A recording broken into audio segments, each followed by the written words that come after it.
to another exciting edition of the home game. This is Cindy Seidelman. Now I want to talk about something that was mentioned in the comments of the previous video when I did the travel edition of Wheel of Fortune. Now, some folks said I was doing it wrong, and I want to bring up that little complaint that people had on the video. Now, they said the top half, right here, was supposed to lock in, and it does. But let me add to this, because when you find out what's in the letter, you're supposed to flip this down and write the letters, but when you flip it down, it's covering part of the actual puzzle. And because this is dry erase, you could accidentally put it like this, and you'll get your cards a bit dirty. And to me, that just doesn't jive. I still think this is a cumbersome, bad idea, but I did find out that Tyco, who took over the production of Wheel of Fortune board games in the early 90s, instead of doing dry erase, they actually had pad of paper. They actually had a pad where you could fill out the puzzle via a, you get a pad all like Yahtzee pads, and it works out better that way. So yeah, so to those who said I was doing it wrong, you may be right, but I am still right that this is not a good home game. Especially very cumbersome when you're doing it in a travel setting. So, on that fact, I decided to go to another version of Wheel of Fortune around this time period and talk about the big boy version, the actual home version. This is Wheel of Fortune. This is the second edition, released in 1985 by Pressman. So, what's the difference between all the different editions?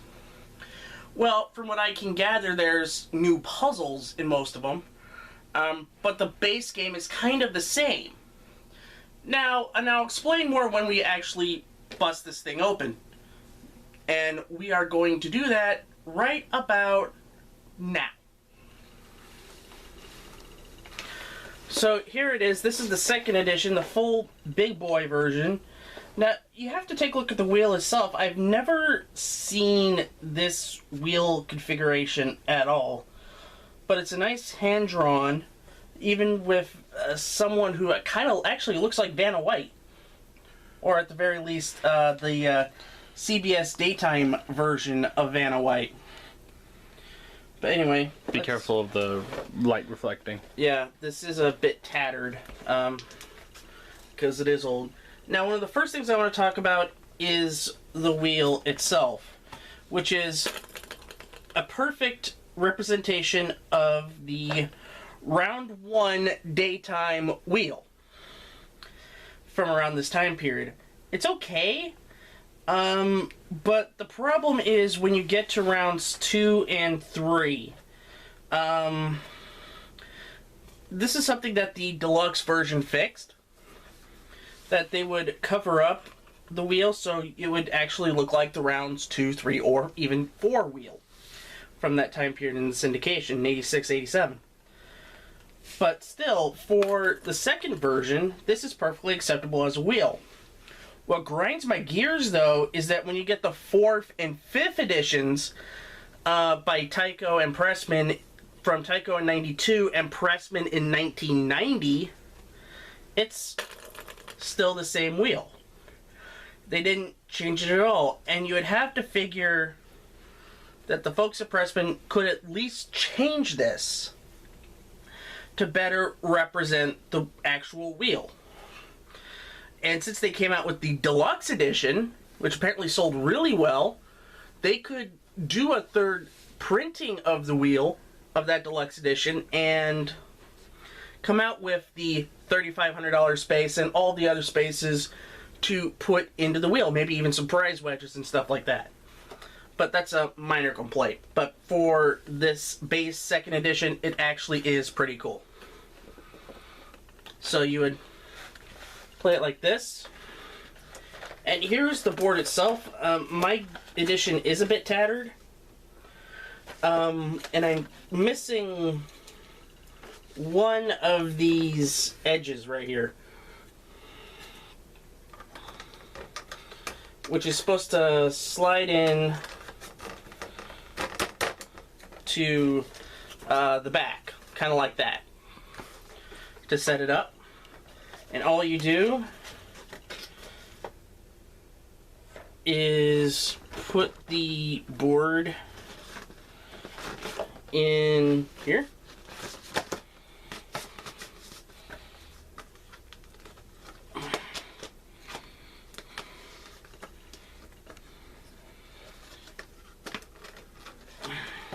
It's supposed to go down all the way, but then again, there it goes. There you go. And each of the cards have... Yes, we do this live, folks, so... And this is one of the reasons why I have a desk here, which is filled with lots of great things behind it, so I can actually do this and have it be okay.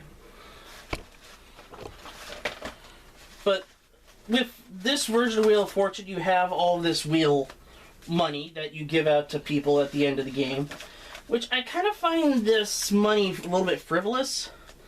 I mean, what's wrong with just writing down the amounts on a piece of paper?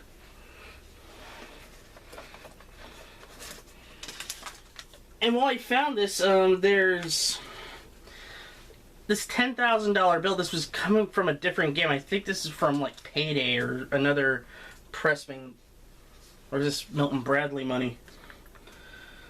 1990 Milton Bradley, so this has to be like Payday or Life or something like that. But what I like about this is the book, where you have your letter frequency charts and solutions. So what would happen is somebody would spin the wheel like this, call 400, call letter. My brother would call a common letter like a S, and it would pop up in position 7 according to the book right here. Puzzle 2, it's in position 7, and it would show the S. Same thing if you would call a T in position 8. And this game does have a used letterboard, but unfortunately I do not have a crayon, or the dry erase marker would use quite well. And honestly, the big boy version is really good in my opinion. Oh, another free spin right here. 6 free spins, I guess. Yeah. But there are at least 92 puzzles, I think, to go along. No, there are 100 puzzles. There are 100 puzzles, about 40 of these puzzles around here, so... Is it 96? I'm sorry, 96. There are 96 puzzles, which is a pretty good expansion from the first one. I think that one had 96 as well. And there's not much more I could actually say about this edition of Wheel of Fortune, except that you can't go wrong with either the basic version or the deluxe version from this time period. If you want a more accurate wheel, you go with the deluxe edition, but if you're kind of okay with anything, you would go with this version and save yourself about, what, 10, 15 bucks off the price. And to be frank, I would rather play this than and lug this around, get to where you're going, either a hotel, or if you're in a trailer, you could easily pull this out. And that small table can play Wheel of Fortune rather than break out the travel edition. And here's what I'm going to do. I'm going to give you one more letter, and I'm going to reveal it like that. What's not revealed are the vowels. Solve this. and give me your answers in the comment section below. So, it's a very solid home incarnation of Wheel of Fortune. My only complaint is the money seems kind of superfluous when a pencil and paper would work just fine. And, you know, I kind of wish it had more variety on the wheel, but you know what? It was 85, and beggars can't be choosers, and the deluxe edition was coming a year later, so it just works for me. We will revisit Wheel of Fortune when I get later incarnations of Wheel of Fortune, or even the 70s versions of Wheel of Fortune, which there are a couple home versions of, and I would love to get them. They just cost quite a bit on eBay and other places, and I usually find a lot of these home games at thrift stores. Like, it's where I got the travel edition of Wheel of Fortune. I got this at Value Village for $3. Like, I could prove it right here. Where is the sticker? Here it is. Like, if you look right here, $2.99 is what I paid for this, and it was a pretty good game, all things considered.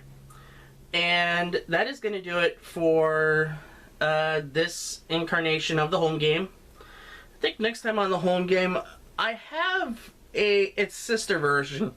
I have Jeopardy up there, and maybe I'll break that one out next. Or if you like, I could do a video game version of Wheel of Fortune. No, it's up to you.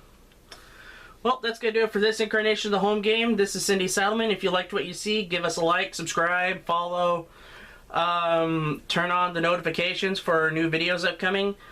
And if you want to help fund new home game episodes, like getting more home games, whether it be video games, board games, maybe puzzle books, handheld, stuff like that, become a backer at Patreon at patreon.com/GameShowGumbo.